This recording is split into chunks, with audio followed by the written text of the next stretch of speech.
abantu ba yuna tebalina kintu kye bakoze ebbanga lyonna. Bw'olaba ebintu yuna sente ze bazze bagiteekamu, it is close to $1 billion mu space of 10 years. Naye bw'obuuza yuna oba eyinayo kiyosiki oba eyinayo ekintu kyonna ekiri tangible mu mannya ga yuna, nothing at all. Kye bakola abeera bakulira yuna ate be bapangisa ebintu ku yuna. Yuna terina wadde ejjiiko. Omulundi guno mulondo omuntu anaabasobozesa okukolayo ebintu ebiri tangible nti kino kya yuna. Yuna senga mwina ne restaurant mu America bana Uganda gye bajja, mwina ebiyumba, mwina senga yuna mwina ebintu bingi nnyo kubanga babateekamu ssente nnyingi. Naye buli ajja mu yuna yefaako yekka aba ayagala kuyiiya yajje mu State House Museveni amulaba amale ajje yeesimbewo oba bamuwa obwambasada. Simanyi tuyamba banauganda. Temwina bannayuganda be muyamba. Bannayuganda bafuna ebizibu. Teri yali agambyeko nti as a community yuna yatuyamba bwe tuti. Therefore omulundi guno musaanidde mukole ebintu differently. Ekisookera ddala yuna eri disorganized. Owaliyo yuna lwe balonda. Ate lwe balonda abakulembeze ne bafuna chaos in everything. Lwaki buli state tevotingira jeri nga mulonda yuna? Ate lwaki temufuna president nga yuna tennatuuka? Nga neeyongerayo mbakubiriza okuligestalinga kikulu nnyo ng'onoolonda mu yuna. Eno message y'abantu bali mu America. Registering osobola okulonda. Oleme kwevuma tate president simanyi gwe balonda ase participate. Register osobola olonda. Netwagala mutereze mu constitution yammwe nga buli muntu osobola olondera mu state gy'oli, abe Boston, abe LA, Vegas, Dallas, Miami, ng'osobola okulonda aliya. Naye lwe muyina yuna lwe mulondo obukulembeze disorganization nebeerawo chaos banzibye babbye bakoze batya conflict of interest. Kati ate ali security ate yayagala okwesimba wate nga yalina database. Lambert oli muyaye. You have not resigned your position. You are the Secretary General of UNA. Go ina database y'abalonzi ate kati go weesimbyewo. Tolaba nti there is a conflict of interest. Wandibadde Lambert wavaako dda. You live in a democratic country. You don't practice democracy. Ne mujje mwefuula nti ate mumanyi nnyo ebye Uganda. Lambert, why didn't you resign your position? You are the Secretary General to the current president, meaning you have the database of the voters of UNA. Ate kati weesimbyewo still ng'okyali Secretary General. Wrong. That a wrong thing. Yeah. Kakati abantu mubasobozese nga balondere mu state zaabwe. Mugende nga ku UNA causes nga mwafuna dde obukulembeze. Kijjewo chaos, hindrance, obstructions ne chaos. Nete mukitegeera era mulinda Iculi nzije mbatereze. UNA tebalina kintu neki mu America. Kabeka jiko. Ne speaker system gye bayina. Ate abakulembera mu UNA ate be bapangisa ebyuma byabwe UNA. Yet UNA by now yandibadde ne vans abantu balina ebiyumba. Bano bakwano banga abakabi balina business zabawa bannayuganda. Ba Veronica wano mu Los Angeles, Brandy, Verona, ba Juliet zawedde ne UNA yandibadde nga Uganda watuuka mu America nga talina kyakola. Waliwo opportunity UNA zeecreatinze. Chovola banga organizations z'aba Pakistan, ba Latin America, eyo yonna gye muli abaspana. They are bettering their society kubanga sente bazikozesa ekituufu. Naye UNA teina ne bw'oba onoonya empapula mu America, ne bw'oba onoonya wakusula, ne bw'obeera ofunye ekizibu, tewali UNA weeyinza kukuyamba. What type of UNA is this? N'olw'ensonga eyo okutegeeza ebintu bino byonna mubiteeke mu consideration, mukyuse mu constitution. Inti earlier in the year wabawo voting in different states. Then mu states z'abantu ne balonda abantu ne bali registeringa ne mubakubiriza ne balonda mugenda otuuka ku yuna nga abantu bamanyi president yani ninze si lwe muyina yuna ate lwe mulonda ne mujjena ate ne mutu advise nga muli mu America naye ate still mukola dalira mukola nga abatali mu America yuna mweterereze ddala babataddemu sente nyingi yuna mwandibadde mwa sponsoringayo ne MP Uganda nga chikira diaspora kwezo sente mwe voice yaffe kubaffe mu Sweden government tuwulirangako tewuliranga kuba Ireland tewuliranga kuba Canada ewulira America tewuliriza abantu bali Paris kubanga bambi eri tubayo batonotono mwe ddoboozi lyaffe nete mutugasiza senga ku influence yuna gye muyina ne government ngeje bawuliriza mwakola ddanga tulina desk mu parliament representing aba diaspora senga muyina wano ka Felix bureau akawola abantu center omuntu wa diaspora mu America afuna kimu yuna ebbanga lyonna yuna tebadde productive mwino kyusa ebintu ebyo byembagambi that's why ku mulundi guno musanye mu voting ogwange accountability sincerity kindity honesty mu America ekyo kye mulina okukola ki okubanga mulowoozaako ennyo mukola obuvuyo bungi nnyo mu bintu bya yuna ne mukayana ate ne mukozesa bubi yuna buli abeera ku yuna najja wano n'atutawaanya njagala laba president mukozesa yuna okufeera president Museveni n'ekyo mukirekeraawo buli wa yuna ajja wano atutawaanya mutukolera appointment ne president n'omuza president omugamba ki afuna yeyeetereza mukole for all Ugandans in America tuleme kuluzinga identity zaffe yuna we mutaba organized kireetera abawala abaganda bafa kuzaala bantu ne batafa kunonoza Ugandans at large ne community webera vibrant omuntu ne waba azadde mu sipana n'amuddukako amanyi yaze community to run to mwandibadde very organized nga muyinawo ku bintu ebitangible as yuna omuntu byatunulako n'aba proud to register to vote nekyo olaba buli time weetuuka abantu mubaddeawo era mwandibadde bayinawo ku bbanga lye babataddemu sente kyandibadde in every American person coming from Uganda proud to vote to be represented by yuna naye yuna mukola byammwe mu sponsoringa bimansulo tewali kyamaanyi all complaints I get mwenna bali mu office ne computer ze mukozesa z'abantu last time mwajja for accountability mbu computer eweddeko omuliro kanti yuna buy its own gadget mwandibadde muyina ne office mu America nga yakabi ng'econnectinga abana Uganda ku mirimu this is the purpose of yuna okuyamba kubagala empapula okuyamba kubali omulesi eyakatuuka mu America atanimanyi kyakola yuna mwandibadde wano muli involved omuntu afudde this is when people should feel connected to your leadership nothing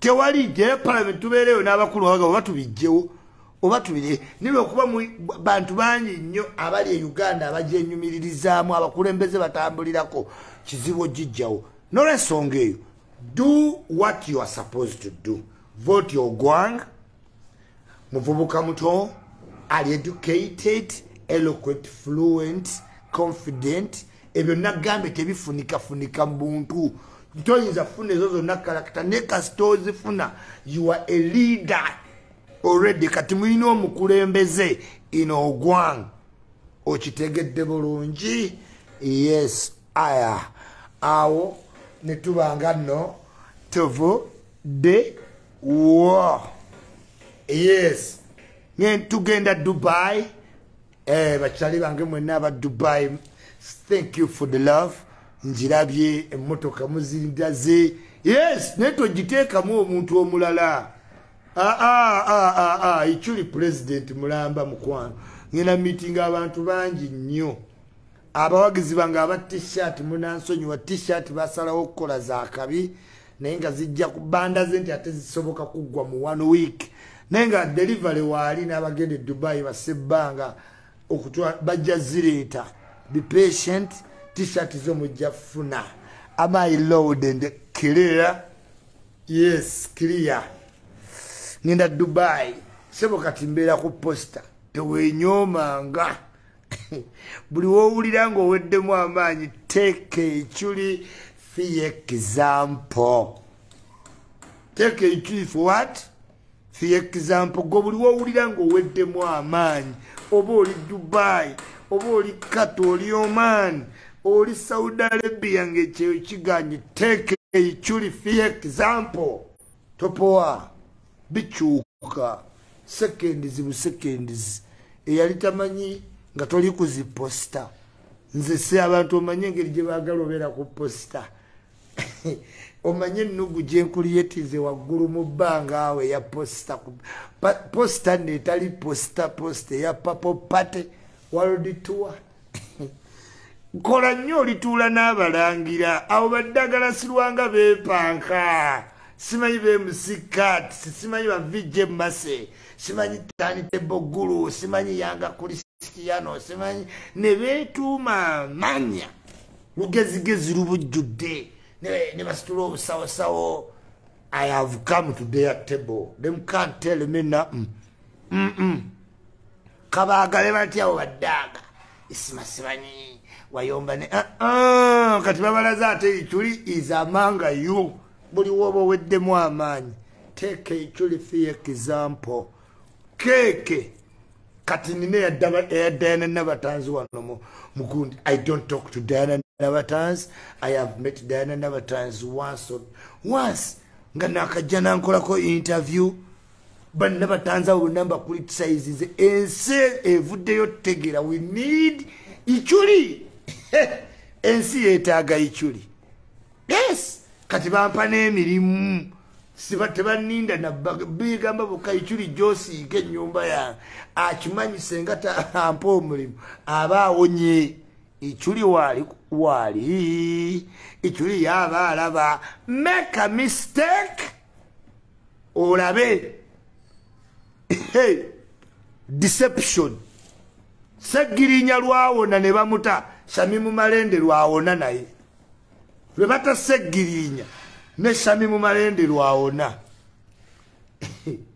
ozanya ne deception gwe mu ggwanga naye nga ddala sinnagenda wala yirira bidde ntya Museveni olina okugoba Kulaigye Museveni olina okugoba brigade ya Kulaigye mu kifo ekyo agenda akola emirimu emirala kubanga wobeerera nga oli mu magye I'm a spokesperson n'olyoka okola ebintu ebyekisiru Kulaigye we mubeera mu magye oba you become detached n'ebitayito byebabawa kati wazuukuse Kulaigye ng'olaba eyo move ekuweesa promotion bagenda kugoba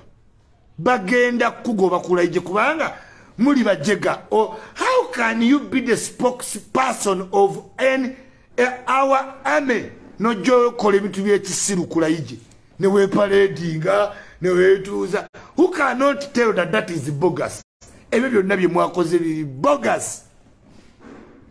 Why don't you call the president of social media? Kulaigye oba omanyi bya mundu sigala ku bye mundu ebya social media tobitegeera kati what type of a stunt is that?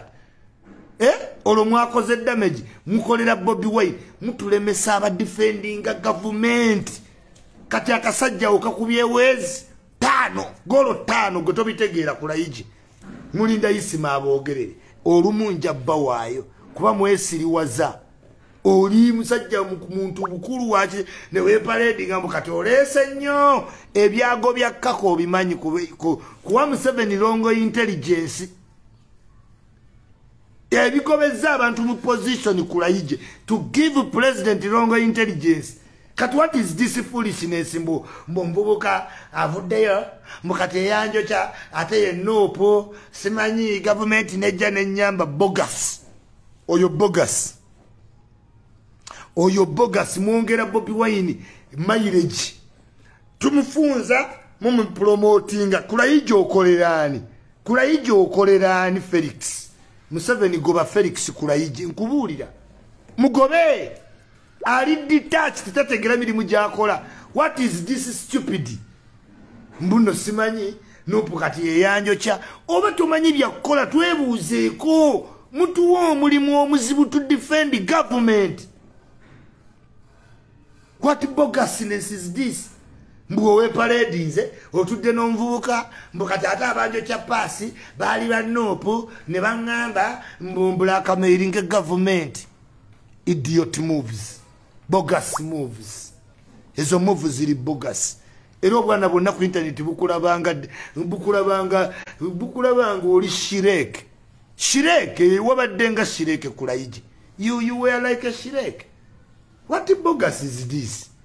Nti kati olwaleesa akakodyo wayiyiza wakuliyeetinze nojjayo ne uniform y'amagye n'otuula n'oyiya wayiyiza wasaana goba Kulaigye bagobe.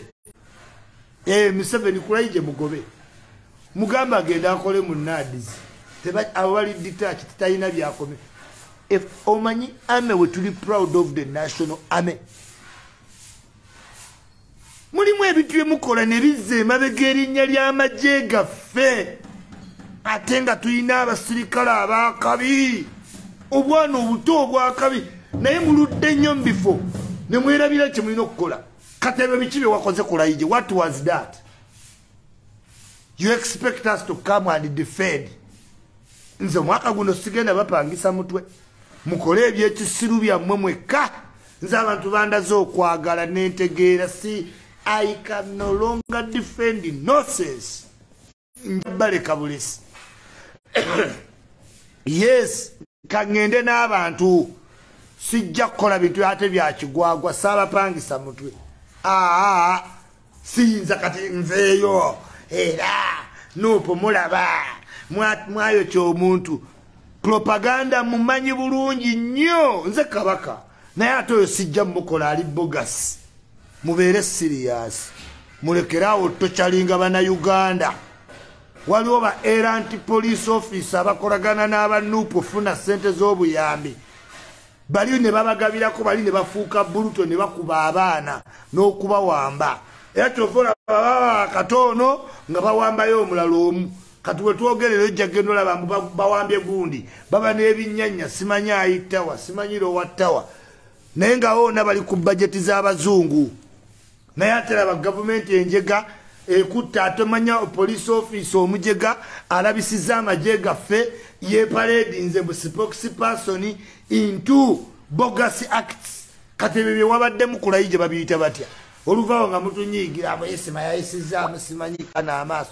Situkuyisizaamu maaso gwe weeyisizaamu amaaso mu maaso g'abana Uganda. You look the fool Kulaigye. Yes, ensi ezuukuse temulowooza biri bye mwakolanga mu nzikiza bikyakola. Today people can even interpret the body language. Ne bw'oyogera nga toyogedde ekigambo bamala ne baleeta abalwidinga lips ne basoma ekigambo ekyo omusango ne gukuka. Tukubye nuupu eri wansi eyavula yonna etonnya ate mugizaamu lifeline bw'ate simanyi twakuba bali wansi baavula twagala batta ate nga mwe mujja mubazaamu omusaayi. Kulaigye okolera ani? Museveni goba Kulaigye mugobe muwe emirimu emirala oba okwogerera UPDF tagusobola. Yaddamu stance ziri bogus. Ani atayinza kiraba ekyo kati olwalabye ng'oyiyiza. You are detached. Oli detached ku population. Ova buvimu office ne bakugamba tukuliyetize kino nojja mu kamera. You looked out of this world. Wabadde ng'omuntu alien ava ku space tomanyi kigenda maaso. You looked fake. The whole stunt looks fake. Yakufudde ng'ate olina wa wansi. Mweswaza ne mukolakola ebintu ebitalinamu makulu. ne mulowooza ate nabyo tujja kujja tubawagire buwagizi mwe mutuule mu esi babavuge n'obugombe waveemu simanyi spokesperson w'amagye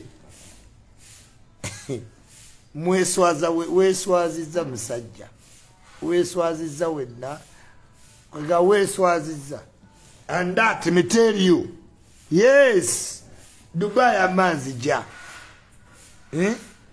Sagirinya lwe baamutadde Shamimu Malende lwadda bulijjo mulwadde afa olwatadde Sagirinya nadda era komyewo nebaza Bobi Wine nebaza nga mugumu muzibu wegendereze politics wa deception ekifaanananga nga n'ekisibwe kiri olwatadde Sagirinya olwawonye ne Shamimu Malende n'awona embuzi yange lwebula ente eyo lwepame bi alimu obwoya embuzi yange nebula ente eyo nepama bi ku makyanga alimu obwoya obweru era ng'ogamba ndi musiru oluta Sagirinya Shamimu Malende n'awona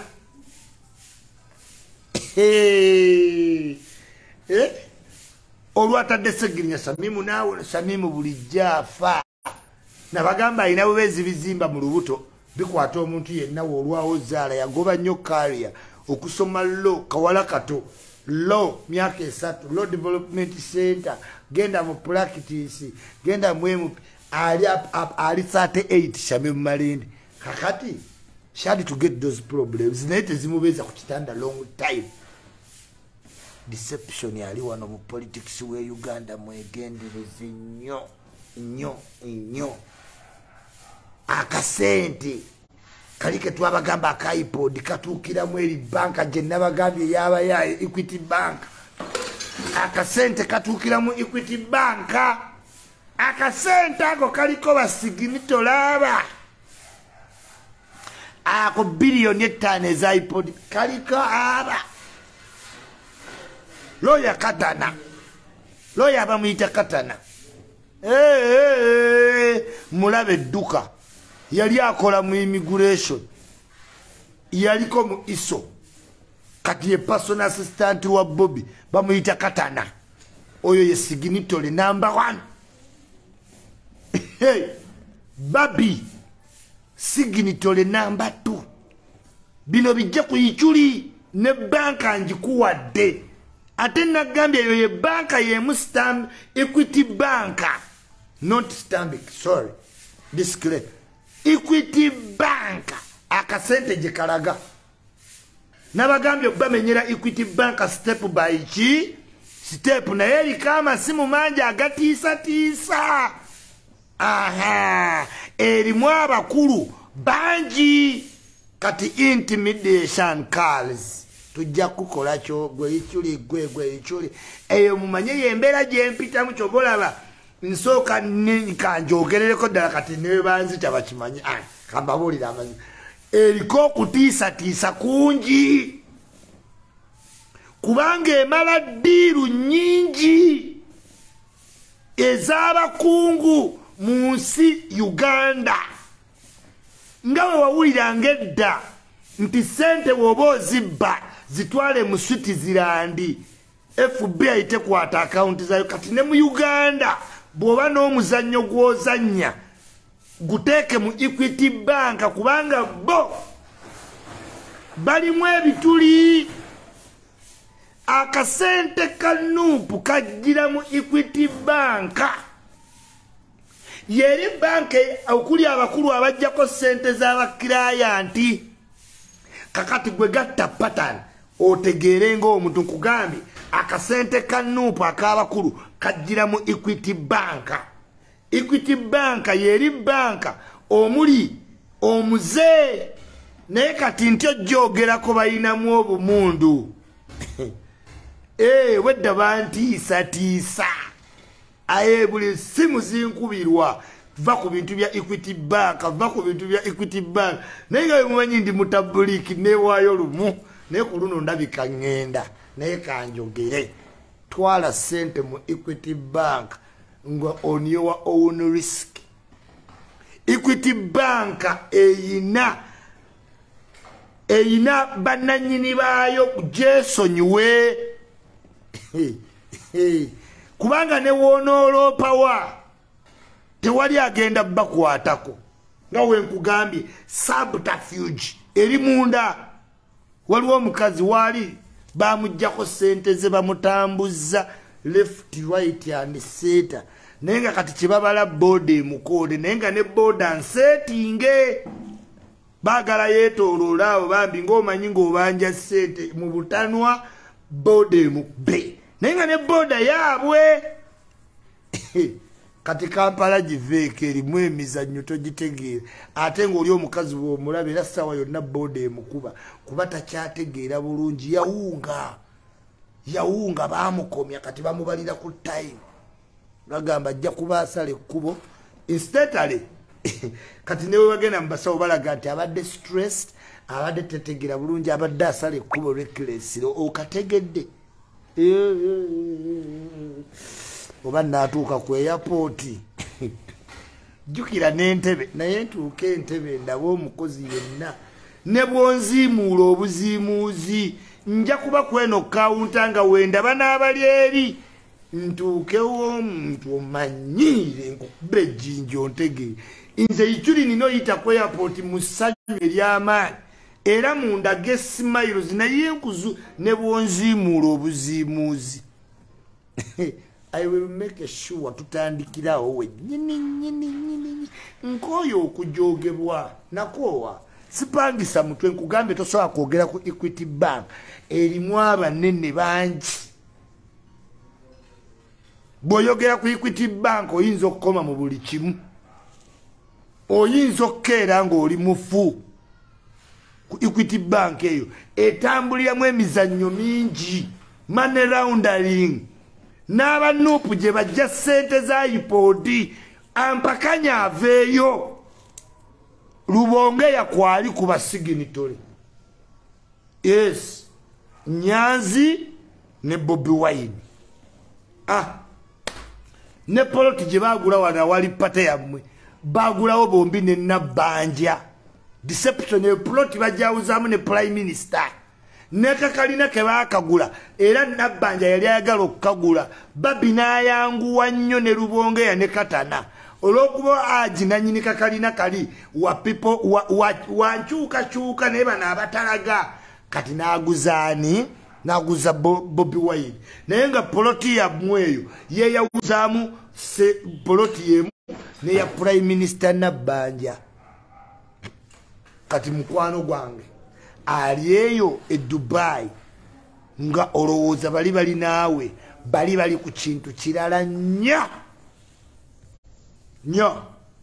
kyova ne mu documentary mwoli naye ku kasente ka documentary tolibeerako akasente kaba Solomoni k'abaana baabwe bokka nagamba we batono nga bakwata omulala balina osiga za dola zaabwe kasanvu nga kajja okuva mu bitongole bya bannakyewa ebiyamba abakwatiddwa we batono nga bafunye edda gwe bakwata mu Uganda waliyo kye tuyita bad cops bw'oba n'emizannyo osobola obbazannyisa wadde nga tuyina amagye amalungi naye tuyina ba bad cops nga wenkugambye nti kati woyogera ku Equity Bank basobola okutumira ba bad cop ne bakukuba naye nga te si magye ga ggwanga oba poliisi naye mulimu ba bad cops abagaba ne ssente z'abantu okukipingawo ekintu kya tocha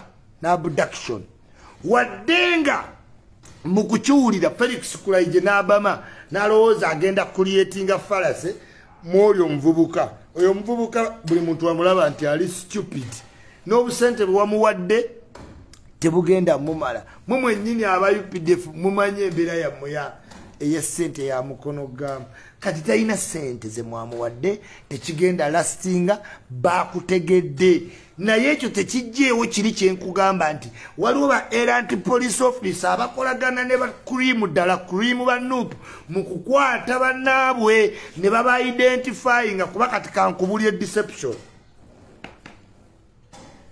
bagamba nti bakutayitawa naye ne bakulaga nti abadde abducted mu ddakiika 2 eziyise. Ladies and gentlemen, abduction si kyekyo. Omuntu bw'otuuka mu states ezikuze mu America, omuntu olina omudeclaringa after 24 hours either missing or abducted or otherwise.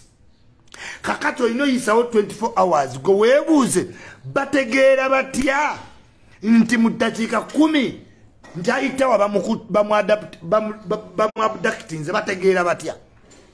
Kubanga baba bakakwata omuntu mu nupu ne bagambirawo nti gundi abadde abducted. That abduction si kyekyo. Abduction must take you an hours to realize oba kidnap. You cannot just toyinza gamba nti Iculi has been kidnapped. Ate otegedde otya? Kidnap takes hours for a community to realize tiamanna wasembadde olaba mukasa nkasa nekyo saamulabye mukonkoneeko ewuwe waliwo yamulabyeko olwo patano bwe zituuka olumala okugatta ane bagamba naye mumanyi mukasa alabika yawambibwa alabika yattibwa oba baamuwamba. Okuwamba kujja hours later. So twagala kutegeera wekiba nti waliwo abduction kibi naye twebuuza bategeera batya nti omuntu abadde abducted mu next 20 minutes. Gwe kinnyonnyole okitegeera otya?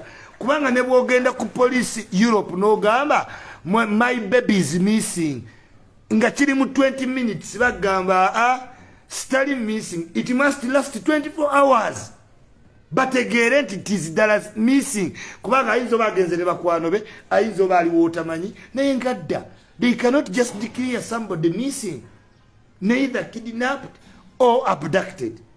Naye bano eddakiika ziba 3 ne bagamba Bobi has been abducted. Kati ne weebuuza ono ategeera atya nti bamu abductinze?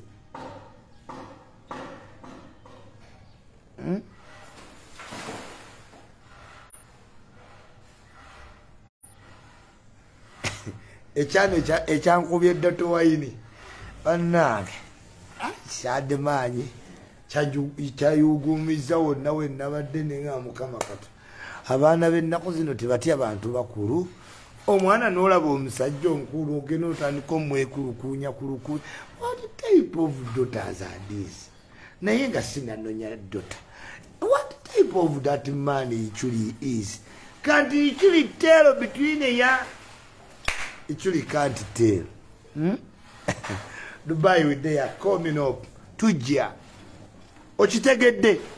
Abduction gendo jebenze mbera ku national ID abantu abamanyi. Mbera ku bintu bya intelligence you cannot tosobola gamba. Ekitegeeza woba olabye Bobi nga bamu ebiteba abduction. Yes, oba omulabye. Kubanga omuntu ali abducted yaba wa kunoonya. Nzikiriza wabadde waba okunoonya. Yeah. Naye nkugambye at some point tekigatta nga olabe ekya Felix Kulaigye yamaze gabama mbw ateekewo embeera president amulabe tamanyi nti bagenda mugoba bugobi. President wetabyagala eby'omulimbalimba tayagalira ddala.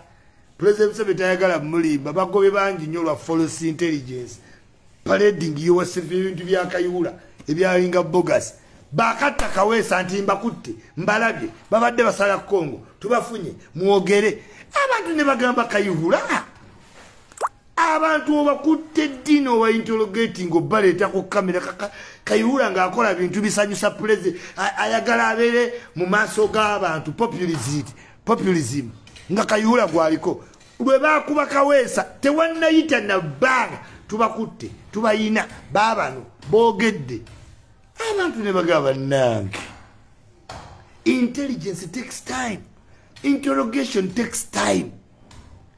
Omusajja omukutte ddi ebyo ebintu bya Kayihura naawe gundi byolimu mu president amuwaana era baamuwaana nga Kayihura omusango olugwawo be abantu olutta kirumira nti abamuse tubakutte tubasanze badduka babadde bayingira Kenya era mbafunye baabano bayogedde simanyi fe twafumisa Kayihura nga wa populism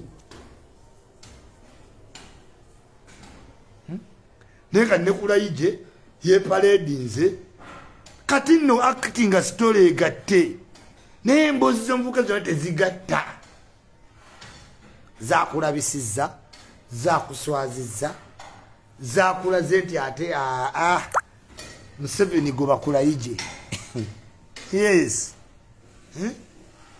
tulina ofuna yanga able-bodied spokespersons abatali detached ng'ali mu internet n'obulamu bw'abantu n'amagye mwe Kulaigye mufunye nnyo sente genda obeere ku farm. We need a young able-bodied spokesperson. Nene baleta omuntu ali detached avudde ku sausage azza tagala era olaba nupi ebipanze bamwekera wasooka gamba migaati nti beetaddeko migaati ate kati bamwokyezza era nga tudefending ebyo mwene nupu mwe kyekimu batop bosi ba nupu bayaye nga mwe Kulaigye kino kijje from me Segirinya Bobi Wine yanoonyeza Segirinya okwekubya naye ekifaananyi Segirinya lwanaavayo n'akola live nange omutima gw'okuba wabula abantu bangambye mbu ne mukomera balaba Iculi naye ka Segirinya nkatya ku live Segirinya ayinza okukuba omutwalo okimanyi nti ne lumbu yatya Segirinya teri muntu alina attraction ku social media nga Segirinya bamusiba ne Sewanyana naye shadow n'abika Sewanyana nga bannayuganda balinga batamanyi Sewanyana bamusiba nakati abantu bamala kwogera ku Segirinya ne balyoka boogera ku Sewanyana ng'ate Sewanyana already abadde MP yali kansala abaludde mu politics naye nkugambye Katonda ng'asitudde abantu abasitula bamala kwogera ku Segirinya okujjukira Sewanyana mu kampeyini yonna eruddo nowe babasibye ng'abantu basaba kimute Segirinya n'oli munne ne Sewanyana Segirinya ne Sewanyana kyokka nga Segirinya ye mupye nnyo Sewanyana yafuuka dda kansala mububuka muto mu palamenti kino kisanja kyakubiri akyali muto naye nkugambye Katonda ng'akutaddeko amaanyi akasajja kayina amaanyi Segirinya lwanaatekako live bwati simanyi bantu banaaba bameka kati gulumbuye gusaba essaala embi anti oyo agenda guzikiriza ddala nze nagukubaakuba dda wonna kati oli agenda guzikiza owaago yennyini guge wassalaamu Segirinya tulinze live yo tukimanyi nti kati oyogera ate totulwisa nnyo kuddawo twegayiriza twakusabira ove mu kkomera ye time social media ffe twakukola n'akalulu kewakubalatifa twakakolera kuno ku internet towa nnyo bannabyabufuzi budde Segirinya kwata bukwasi simu yo yogera n'eggwanga akasajjako kayina amaanyi ka Segirinya toli muntu gw'osanga ayogerera Segirinya bubi ng'oggyeko bano bannusifa abalogo Nusifa Katonda ajja kukuba ebbala iva ku Segirinya olaba nange muvaako Segirinya ne yeesimbawo nze ngenda okuba katuuti kesinza butawagira Segirinya. I'm so proud of Segirinya regardless of our affiliations. Yes, Segirinya mwagala nnyo kubanga yateeka ba blogger ku level yatuwa level. Segirinya yajja mu blogging n'agenda mu parliament on the #1 ranking blogger ye Segirinya hierarchy oyino jikiriza ye Segirinya.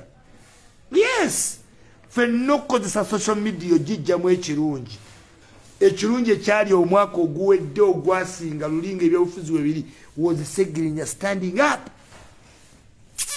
to parliament atenga yasinzo wangula ya baratife emitwalo 6.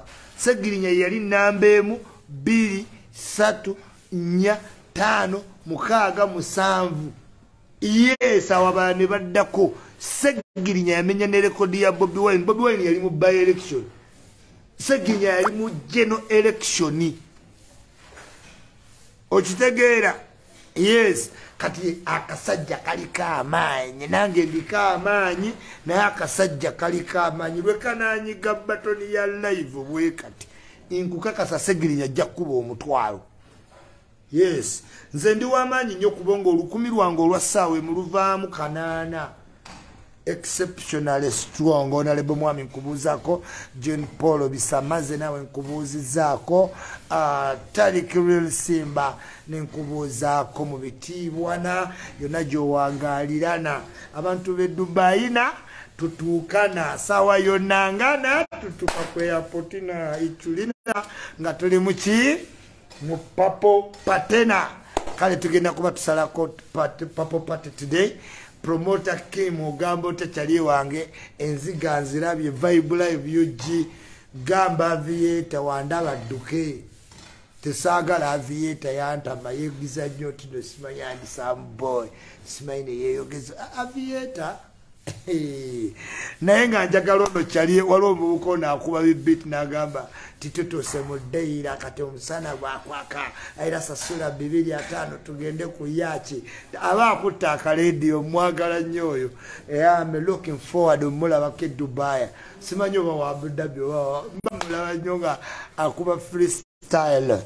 Yes, bagiisa ni Mambo Restaurant nzija Buji Khalifa ebirabo bibeerewo bana ebirabo mu ngalo obuze ku Iculiwo. Until we meet again, Shonga Music. Mwana wamita wa Shonga Music, mtuwachozeni Beki, manyi. Ka music ko, manyi. Abayimbi abato, Violeta, manyi. Karo Nantongo, manyi. Pinky, manyi. Felix manyi. Na yogeddeko n'omubaya Kapilipiti, ageta ambassador Kapilipiti. Somo yite nkubiranga toyina pocket money Kapilipiti naye olemu okuyita nja kukuba ejjinja Kapilipiti. Love you so much. Kapeke straight nkubira ku simu nga nkomyewo Dubai ngenda Gombe mu Old Student Association awo nga tukomyewo then Papo Pate tour yeyongereyo London America tubeera ku posta nga bayimbi twakyusa obulamu bw'abantu nafune twekyusiza mukatubeera ku posta nga bayimbi London America nzija wonna we muli nzija Iculi alone. Love you so much and love you always. Kanetegeke ba promoter bandi bubi. Yeah, till we meet again. Gravity quotation injimaze njikuweereze yalangi anti nsigisa plasconi sisibaamu nga ntandiso siiga nkuweereze quotationi togiraba nodduka 10 out of 10 mbagala nnyo mbagalira ddala kyali wange nkwagala nnyo wano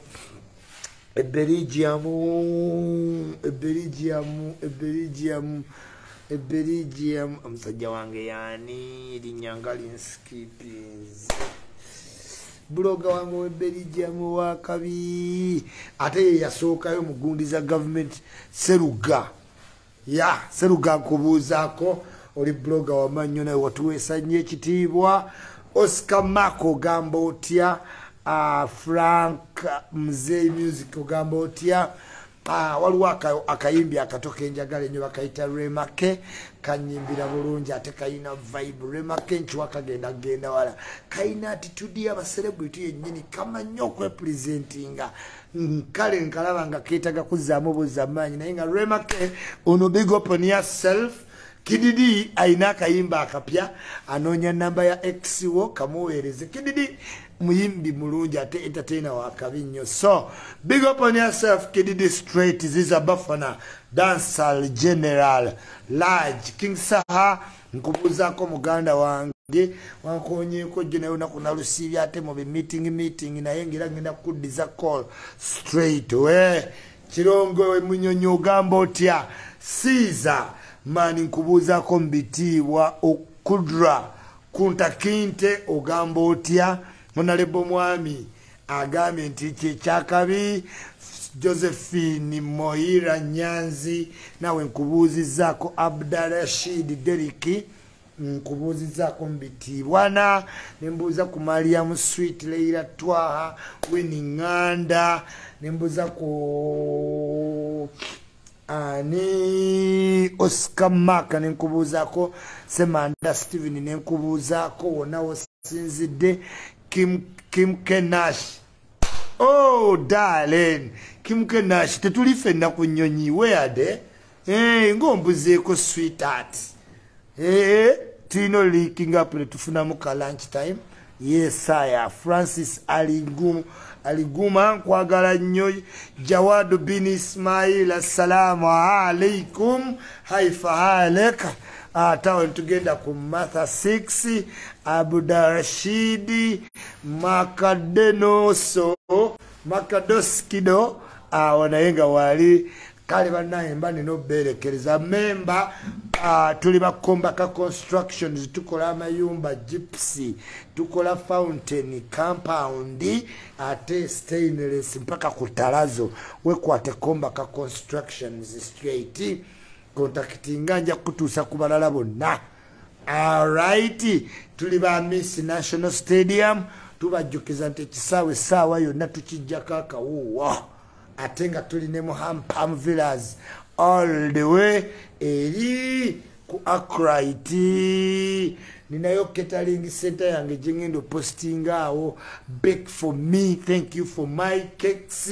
Diana Nabatanza, I'm still very humbled. Tasha Habi, very humbled.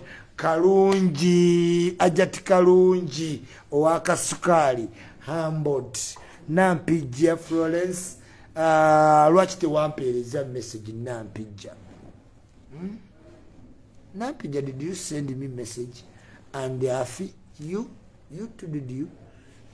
Straight away to Volongo Tonkubuuzako, mbuuza kwa Jamisi Dangote, youngest, kindest, blessed. Yeah, Yasini, mwana wa mama ngenda Dubai Yasini. Bako byompereza ngende nga nina pocket money. Mutaginge Yasini umugambe ngenda Dubai naye ndi mu paniki.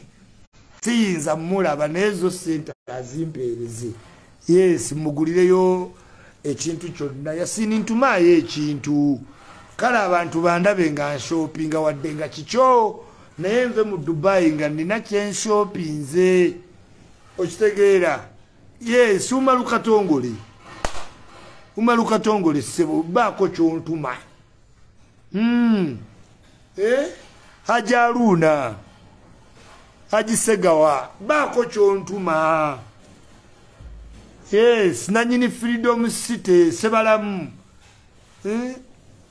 Ajati mubeeko bye muntu me Dubai. Baako byontuma Shiba. Anekansime, my favorite. Anekansima njagala banne buli wansanga. Ate mbasi mutegedde yasiba dreadlocks ate akoma wano amanyi mukonjo. Kakati ampaga nembanga omanyi ba Shakira O'Neal. Wallahi abacha asanyukidde buli wansanyukira ate mmala kubuuza bantu ani ono kyokka kiri embalasi. Jukira Anekansime stawa akabi nnyo. Kyokka buli wambuuza mbasi mumanyi anti mumpi ate yakola dreadlocks kati ampaga nakoma wano nanga Iculi ni murodi ono yani nti Anekansime. My apologies, but I'm still a big fan for Anekansime. Na yele gundi ya DSTV teyanyumi. Tebyanyumi ntino gwali ku DSTV. Temwerabira Jordan Collections zadda kwa shopping center. Jordan Majestic yafuuka Jordan Ham. Nga wakayingira wali ku kisaawe.